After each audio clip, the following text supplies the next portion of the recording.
ఎప్పుడైనా సరే ఏదైనా అకస్మాత్తుగా చూడకూడదు చూసామనుకోండి, ఎలా ఇప్పటికిప్పుడు స్నానం చేయడానికి అవకాశం లేదు, ఎలాగ మరి చాలా దోషభూయిష్టమైన విషయం చూశానే, ఈ పాపం పోవాలంటే అనుకున్నాను అనుకోండి, వెంటనే ఏమిటంటే గరికిని ముట్టుకుంటే చాలు పోతుంది.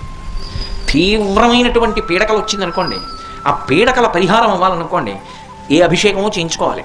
శక్తి లేదనుకోండి మీరు అన్ని పూజలు చేయించుకున్నట్టే.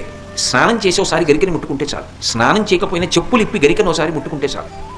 అందుకే శతమూలా శతాంకురా సర్వగం హరతు మే పాపం దుర్వాదు స్వప్ననాశిని.